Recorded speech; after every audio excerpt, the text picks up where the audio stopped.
ನಮಸ್ಕಾರ. ಇವತ್ತು ನಮ್ಮ ಕರಾವಳಿಯ ಸ್ಪೆಷಲ್ ತಿಂಡಿ ಹಲಸಿನ ಹಣ್ಣಿನ ಮುಳ್ಕ ಮಾಡೋದು ನೋಡುವ. ಇದಕ್ಕೆ ಬಕ್ಕೆ ಜಾತಿಯ ಹಲಸಿನ ಹಣ್ಣು ನಮ್ಮ ಮನೆಯಲ್ಲೇ ಬಿಟ್ಟಿದ್ದು, ತುಂಬ ಸಿಹಿಯಾಗಿದೆ. 2 ಕಪ್ ತೊಗೊಂಡಿದ್ದೇನೆ. ಅದಕ್ಕೆ ಅರ್ಧ ಕಪ್ ಆಗುವಷ್ಟು ಫ್ರೆಶ್ ಆಗಿ ತುರಿದ ತೆಂಗಿನಕಾಯಿ ತುರಿಬೇಕು. ದೋಸೆ ಅಕ್ಕಿ 1 ಗಂಟೆ ಮುಂಚೆ ನೆನೆಸಿದ್ದು 1 ಕಪ್ ಆಗುವಷ್ಟು. ಅದನ್ನೆಲ್ಲ ಒಟ್ಟು ಸೇರಿಸಿ ತರಿಯಾಗಿ ರುಬ್ಬಬೇಕು. ಇದು ನನ್ನ ಅಕ್ಕನ ರೆಸಿಪಿ. ಅವಳು ತುಂಬ ಒಳ್ಳೆ ಮಾಡ್ತಾಳೆ ಇದನ್ನು.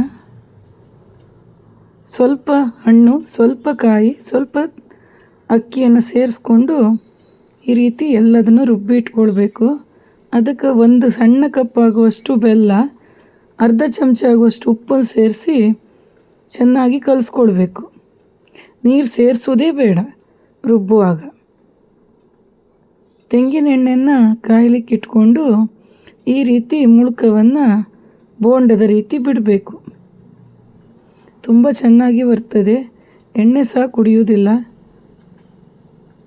ಅಕಸ್ಮಾತ್ ನಿಮ್ಮ ಹಿಟ್ಟು ನೀರಾದರೆ ಅದಕ್ಕೊಂದು 2 ಚಮಚ ಅಕ್ಕಿ ಹಿಟ್ಟನ್ನು ಸೇರಿಸ್ಕೊಳ್ಬೋದು. ಅದು ರುಚಿಯಲ್ಲಿ ಏನು ವ್ಯತ್ಯಾಸ ಆಗೋದಿಲ್ಲ. ಆಗ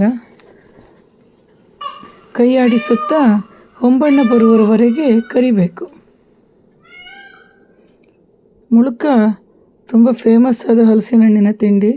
ಇದಲ್ಲದೆ ಹಲಸಿನ ಹಣ್ಣಿನ ಪಾಯಸ, ದೋಸೆ, ಕಡುಬು, ಅವ್ವ ಅಂತ ಎಲ್ಲ ಬೇರೆ ಬೇರೆ ತಿಂಡಿ ಮಾಡ್ತಾರೆ. ಮಳೆಗಾಲದಲ್ಲಿ ಮಳೆ ಬರುವಾಗ ಈ ರೀತಿ ಮುಳ್ಕ ಮಾಡ್ಕೊಂಡು ತಿಂತಾಯಿದ್ರೆ ಎಷ್ಟು ತಿಂತಂತಾನೆ ಗೊತ್ತಾಗೋದಿಲ್ಲ.